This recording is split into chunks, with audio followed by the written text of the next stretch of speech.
Elena from Ukraine, Kiev, and Darina, my 5-month-old baby. Katya and Taras, my other 2 children, they are already sleeping. And me with Darina, we decided, to go live to talk to you because some of you feel like worry for us. I just wanted to let you know that we are alive and we are as fine as it is possible to be fine at war. So, what are the news of the day? The news of the day are quite optimistic. We were told by the Deputy Minister of Defense of Ukraine that Kiev region, the whole Kiev region, is liberated from the Russian troops, which is really cool, really cool. At the same time, the same as yesterday, people do not celebrate. People feel worried what's coming next, like suspicious, like did they really leave? Like we were expecting like more fightings. Like what does it mean? And there are suspicions about possible chemical attack, nuclear attack. So we have these worries. This is why we do not celebrate. These 2 days, today and yesterday, it was quiet in Kiev.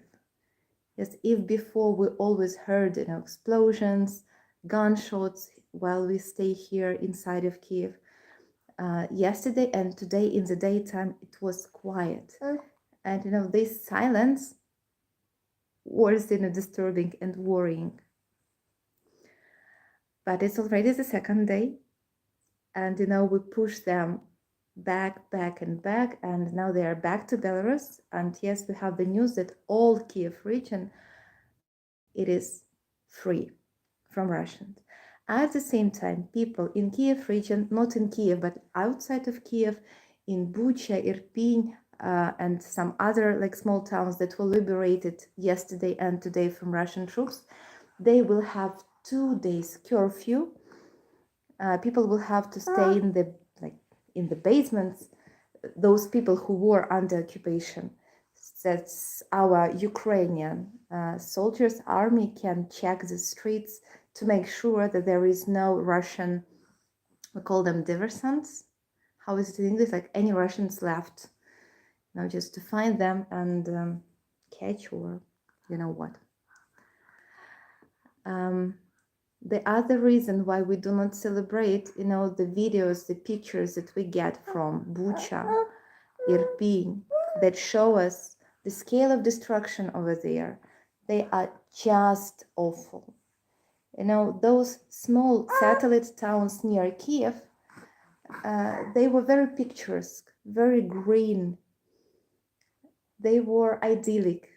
They were like perfect places to stay. Many people who worked in Kiev, they lived in these suburbs, in private houses, in the new apartment blocks. There were so many parks. These were, like the places, the perfect places for young families with children. And now it's all just ruined, just, destroyed.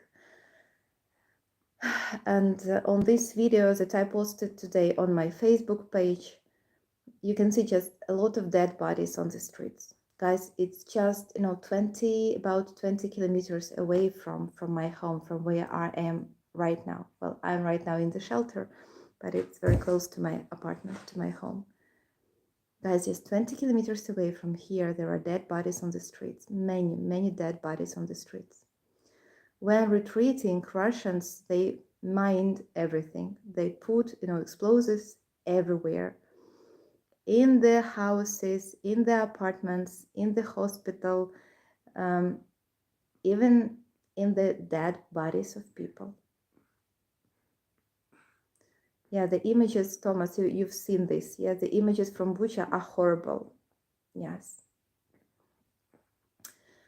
And the thing is, for me, what is very painful, those people, some of them were killed when they were trying to get away from these occupied towns, to be evacuated.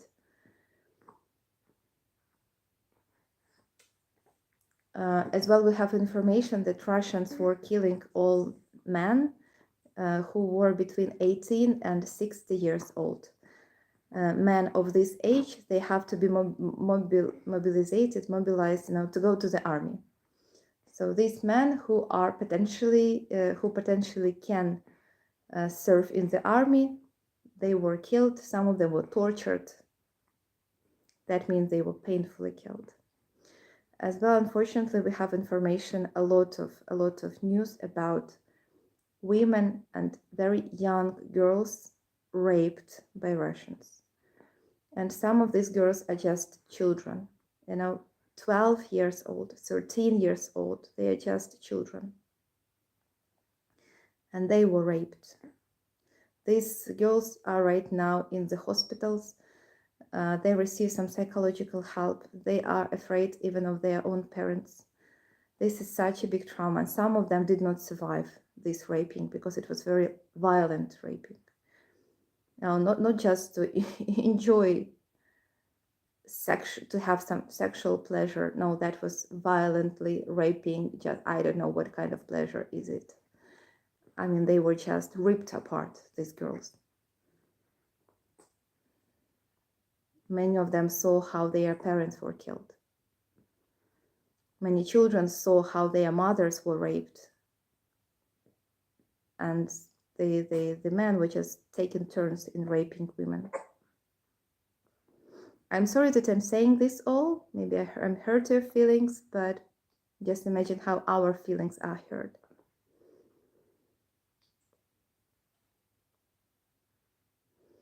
So this is horrible, and this all cannot, let us celebrate in Kiev, even if Kiev is liberated. People were told not to come back yet to these small liberated towns because they are full of explosives. And first, professionals need to check it all and collect dead bodies, collect all the explosives, make it, more safe for people to come back. And our mayor of Kiev, Klitschko, he said today that people should not come back to Kiev, neither, because the risk to be killed, to die in Kiev is still very high too. So it's too early to celebrate. Now, another thing is that we still have Mariupol, where civilians are under attack. Yeah, there are some very serious fightings going on, and it is very hard to evacuate people from Mariupol. But we have information that today many people, well, not all of them, but some people were able to leave Mariupol. So some humanitarian corridors work finally, and they are like people who take care of this. Celebrate once Putin is buried in Chernobyl. For me, Chernobyl is a sacred place. I've been working as a tour guide in Chernobyl, so I don't want Putin to be in Chernobyl. No, Chernobyl is too good for him. By the way, today officially the Ukrainian flag was raised above the Chernobyl nuclear power plant. Officially, the Russians, they left the Chernobyl exclusion zone too. They left behind a lot of destructions. Again, they were looted laboratories in the town of Chernobyl. There is information that they were digging inside of the Red Forest. Red Forest is a very contaminated place, and the most of this, radiation is in the ground over there. So when they were digging trenches in the ground, they were releasing all of this radioactive dust, and they were inhaling this radioactive dust. And there is even information that dozens of people have acute radiation sickness, and they are taken to the hospital in Belarus.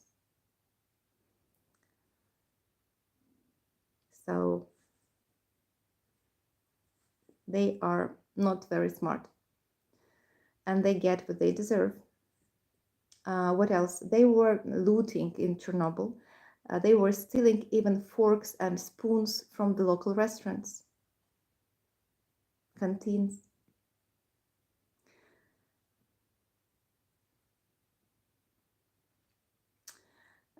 Those Russians, they were looting in the houses that were occupied too.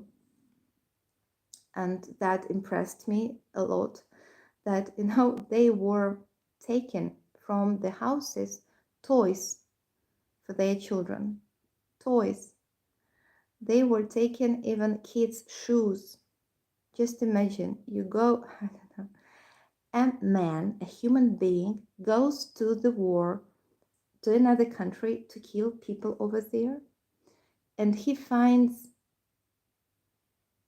small shoes, and he calls to his wife and says, "Hey honey, what is the size of our boy Dimka?" And she says 18, and he says, "Oh, hooray, I found good shoes for him. Looks like they are Polish from Poland, very good quality. I will take it home." They were taken, okay, gold, silver, money, I can understand these, like, I understand the motives, but they were taken even television, TV screens, and they were taken even women's underwear. And in the telephone calls that we have, thanks to our intelligence service, and they are published, they are just, you know, surprised how well Ukrainians are living here. We have iPhones, we have mobile phones, and sexy underwear.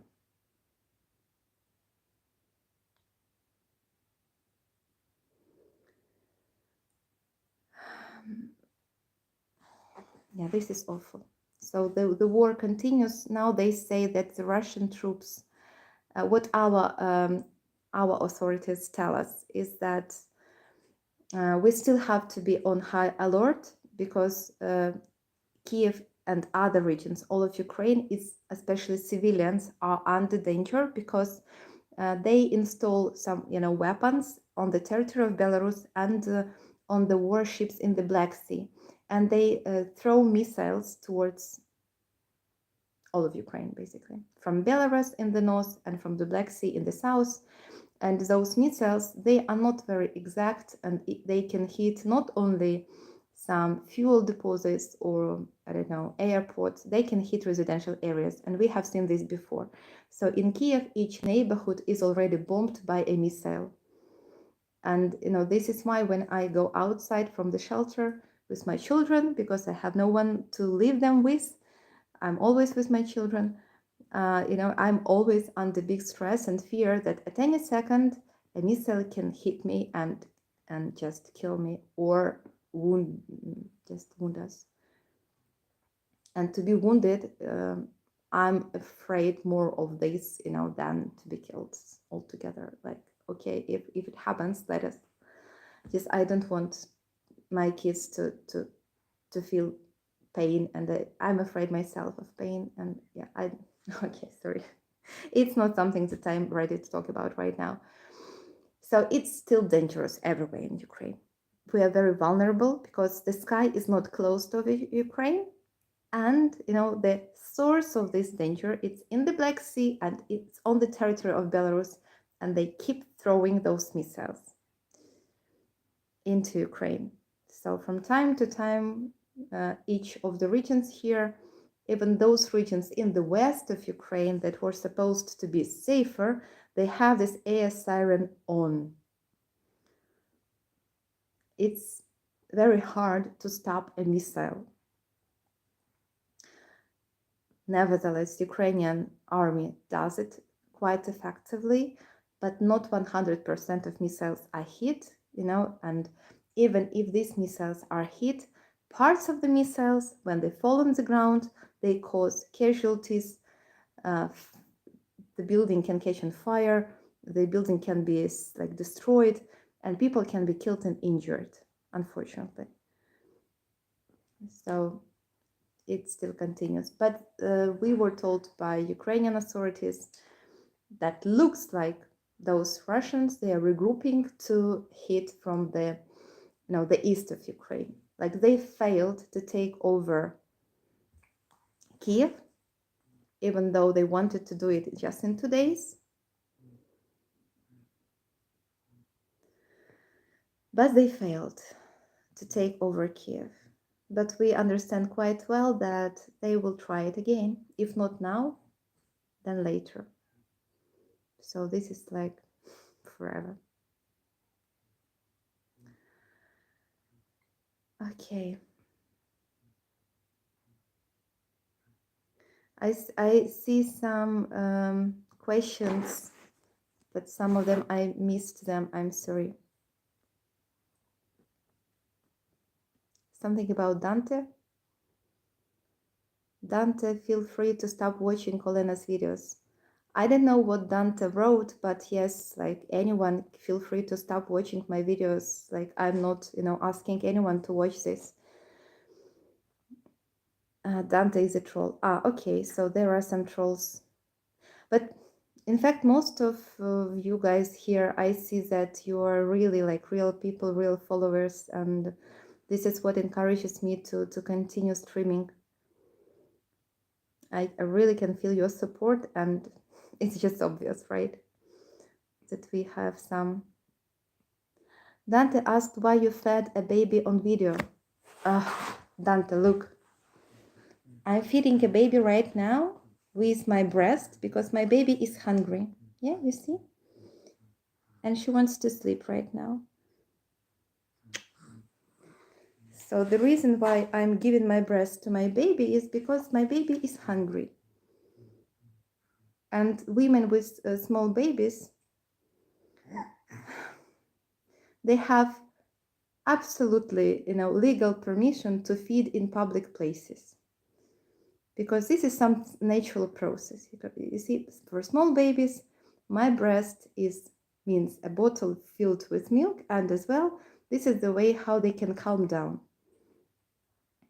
You see, if I do not calm down my baby right now, you will not hear me because my baby will be crying. So I do breastfeeding in public places. Yes. And if you do not feel uncomfortable watching this, you just can, look in the other direction, please. How often do you get to talk to your husband? Well, we keep in touch by phone. I can message him. This happens from time to time during the day. So it looks like right now they are more relaxed than before. And once per couple of days he can call me, and approximately once per week he comes for 30 minutes for 1 hour. So I hope that soon he will be able to come and visit us too. Of course, I'd like him to come back home. Just I want myself to come back home, but looks that right now it's not really possible. Yes. What else I wanted to tell you is that on the road from Kiev to Zhytomyr, this is the direction to the west of Ukraine. The road which is the most popular, the main road, to get from Kiev to the west of Ukraine. This road was used the most for people to, to run away from the war. When the war started, then it was occupied, and these days the Ukrainian army and journalists, they released the video. On this road there is a lot of cars with holes, from bullets, and with dead bodies inside of the cars. So Russians were just, shooting at the cars with civilians who were trying to run away. And again, some people recommended me to move to a safe place, and I was telling, like, guys, it's not really, safe to move to a safe place, because, my chances to be killed on the way, running from Kiev, were equal to be killed in Kiev. So wasn't only emotional decision to stay in Kiev, but some rational decision too. We don't know how many people were killed when they were trying to escape, but many. and their bodies are not even all collected yet. They are still on the road in the cars.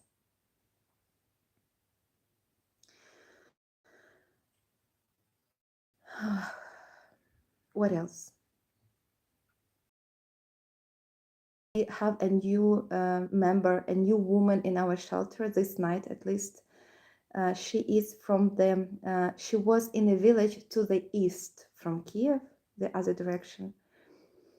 So when the war started, she moved with her husband to the village, to her parents in the east from Kiev.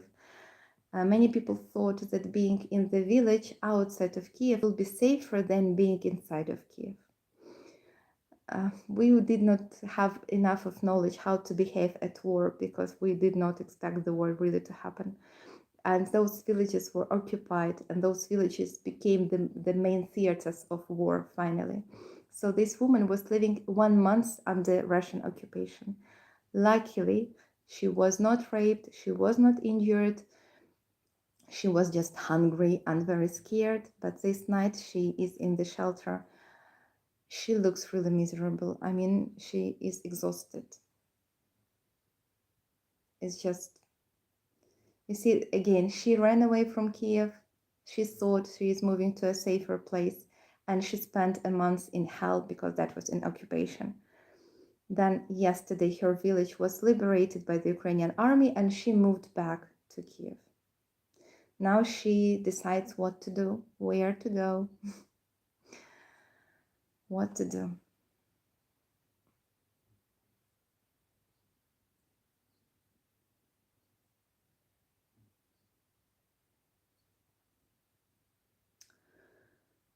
Thank you for your comments. I'm sorry if I missed some other questions. How can I help in some way, Kelly? Well, I do accept donations on my PayPal if you feel like, but I do not really ask for those donations because I really feel that like I have quite enough, and like I even can share with, donate myself to the army or to some, to my, when I see that somebody is collecting some money for something exact, like for walkie-talkies. Recently my subscribers donated I think it's almost $1,000 for walkie-talkies that my friend collected and bought and gave to the army. What else? Like when I see that somebody is doing something, I can even, like resend your donations. Most of it, I leave it for, I keep it for myself. Yes, I do. My PayPal, I have, it's a long story basically. I have 2 accounts. One of them is with my email, but it's better not to use this one because it is linked to my British credit card that I do not have anymore because I used it when I had been living in London, working as a foreign news correspondent from London for the Ukrainian TV. That was about 10 years ago, long time ago.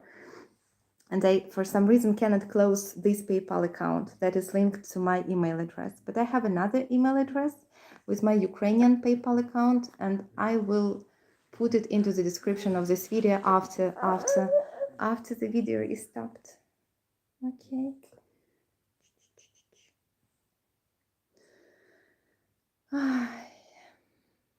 Yes, I am tired. Yes. Someone asked, do you have enough of money to buy food and for cell phone? Yes. I have enough of money for food, honestly. Yes. I'm not hungry and I have enough money for food. Yes.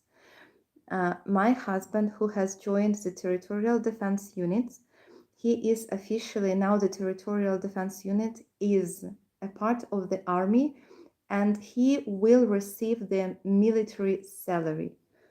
So he is not just a volunteer anymore. He is officially, he's mobilized, he is now part of the army, and he will be paid for his work in the army. So it's not that we are completely without income, no. And moreover, this YouTube, it grew a lot, and there should be, some income from the YouTube too, just not from donations. Moreover, I had a lot of subscribers on my Patreon page. And so I feel like I'm not a poor person. Yes. So regarding the money, I have enough. Thank you. Donate to the army. This is what is needed the most. Yes. Like Sean Penn, the American actor and director, I think he's American, right? He asked the rich people of the world, like millionaires, oligarchs, to buy military jets for Ukraine and air defense system for Ukraine. So that would be nice. That would be the best. Olena, why don't you tell them? Oh, Dante, hello, here you are. Olena, why don't you tell them about Azov Battalion, the one literally in NATO USA banned list from providing any sort of aid because they are Nazis? And why did Ukraine include them in state institutions? Azov Battalion is not Nazi. It is not Nazi. Okay? There are Jews in it, there are Ukrainians, and there are other nationalities in Azov Battalion, and they are not Nazi. If you are interested in Ukrainian videos, there is one YouTuber whose name is Olga Reznikova. You should know about her. And I saw that recently she has posted a video about Azov. I have not watched it, but I think there is the answer to your question. Okay, so there is a lot of propaganda from Russia about Nazi in Ukraine. There are no Nazi in Ukraine, okay?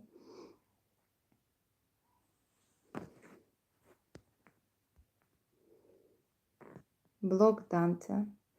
I don't want to block him because I don't know how to do this. And I mean, we have to know what, different opinions. So this guy has an opinion, and I'm just happy that he is the only one, the only troll here.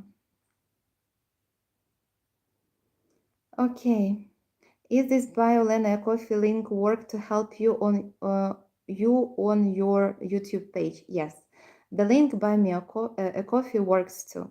Yeah, they only take some fee for themselves, but yeah, the link works, and it's really good for like small donations too.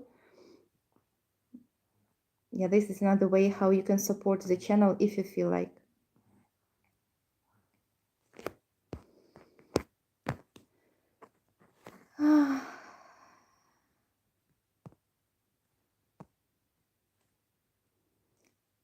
Czech Republic stepped up, no tanks but armored vehicles. We must do more from US and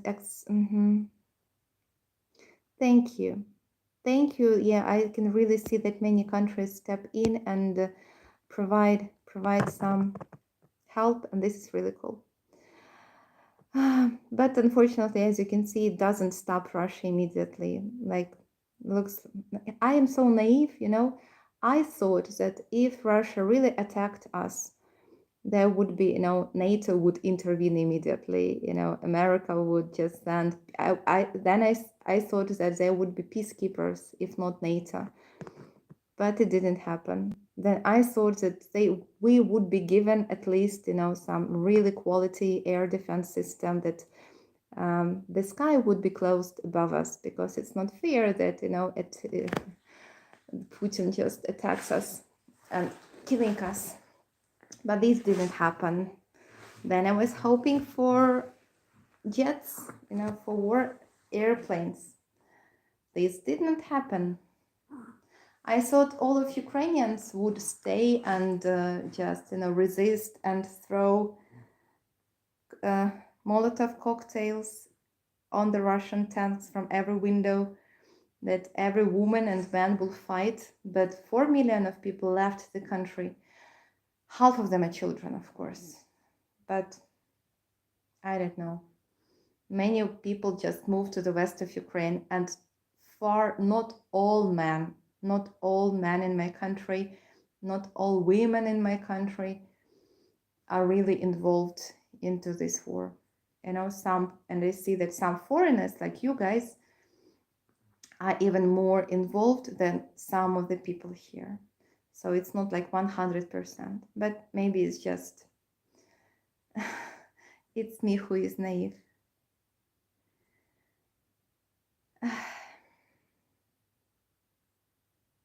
So I missed something again. ASDF, why are you laughing? Propaganda lies of Russian. Oh yeah, there is so much of propaganda, it's awful.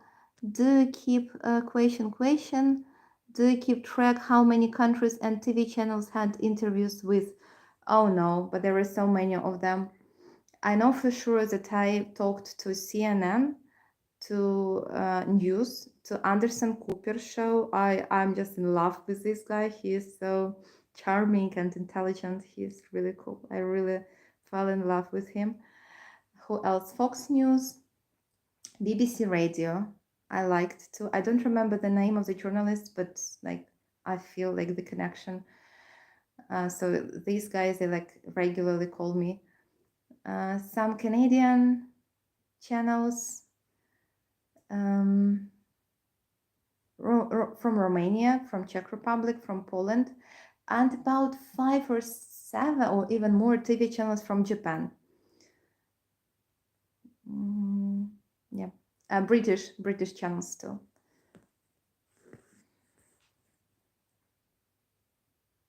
Croatian TV. Okay, I've been on Croatian TV. Maybe. Well, just whoever calls me and asks for the interview, I'm just giving the interviews. Sometimes it happens even like 4 a.m., 2 a.m. or something in the night. But this is one of the reasons why I stay here in Kiev, because this is my way to, you know, just to show to the world that we are Ukrainians, we are human beings, and we are under attack, and it's not fair what happens to us. And I know how difficult it is to find a person in Ukraine who speaks English and who can talk freely to the camera. Yes, many people here, they're just afraid of journalists, of talking to the camera. They feel shy, or they do not speak English. So I think, you know, I'm needed here, and this is like, I'm kind of a free reporter. So those guys over there, they cannot send maybe like a journalist to this shelter, but I can be, you know, just instead of the journalist reporting about life of just average Ukrainians in the capital of Ukraine. May I recommend you for other Croatian TV if they want to interview you? Of course, you can do this. I can miss the message because people send me personal messages and emails, and on my WhatsApp too. And sometimes, you know, I'm overwhelmed by these messages and I can miss some messages from journalists, but just, you know, email message, and I hope I will see it. Why Zelensky support Nazi force? Zelensky does not support Nazi force. So your question is wrong. There are no Nazi forces that are supported by the government in Ukraine.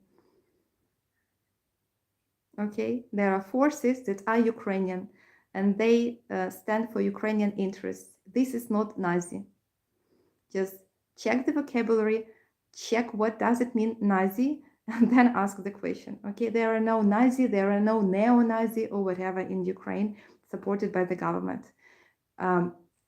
Okay, we have marginal groups, yes, that are Nazi, but it's not more than you have in France, in Britain, in the USA, or whatever. I mean, each country has, unfortunately, some Nazi people, yeah, who just, you know, love Hitler for some reason.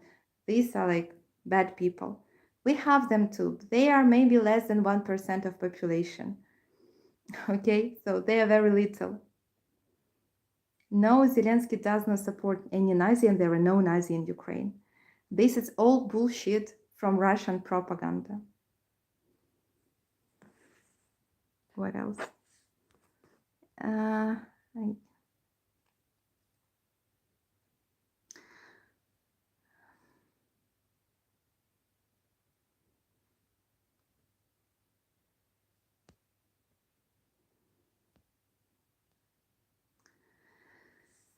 Okay.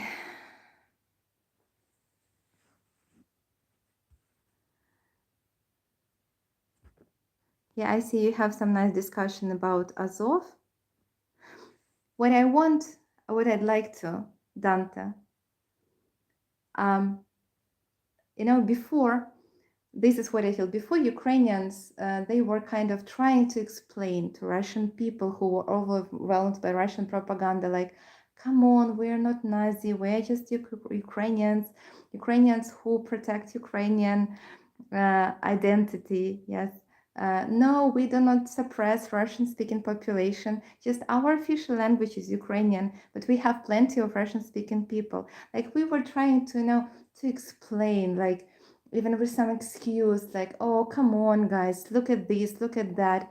Now we have changed a lot, After all these lies washed your Russian brains, and Russian people come and rape and kill and ruin and destroy, we're like, okay, guys, we are Banderovцы, we are nationalists, and now be afraid of us.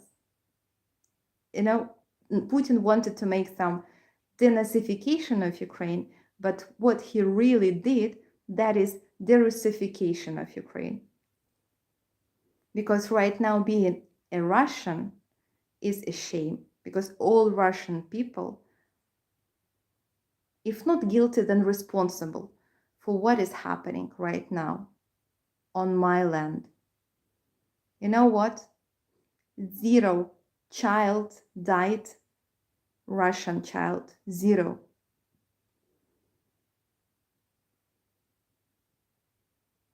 Hundreds of Ukrainian children died, and 0 Russian children. And you say Nazi. Fox News is horrible and supports Russia. Well, I don't know, guys. I think this has so nuances. I mean, if you watch Russian TV, how they are lying over there, you would fall in love with Fox News, CNN, and so on. It's just not comparable how many fake news are spread by Russian TV. It's just all fake. One big fake, They say they just, Ukrainian army bombed itself in Mariupol. And that Ukrainians are, the funny today was that Ukrainian authorities are keeping hostages like 5 million of people in Kiev. So like, I'm a hostage here in Kiev. This is why I stay here. I don't want to get angry again. Well, guys, it's such a nice conversation. Really nice to talk to you. But I right now feel some pain in my leg, in my back, and in my hand, because I'm keeping Darina in my hands and I'm a little tired. And I'm not sure what Katya is doing right now with Taras. I hope they are sleeping, but maybe I have to check it. So today this room is empty. This is why I talk to you from here. Behind the curtain over there is our toilet, by the way. But sometimes we have here people sleeping just on these benches, or right like this here. Looks awful, right? Not a place to be. Okay, now I will go to our room, which is much nicer than this one. I miss your crocodile. Yeah, Katya is amazing. Okay, thank you, guys. Thank you. Thank you. It was a pleasure to talk to you. I really feel that we are not alone here in Ukraine, and that, there are less Dante in this world than normal people, reasonable people. Thank you, guys. Goodbye. Goodbye.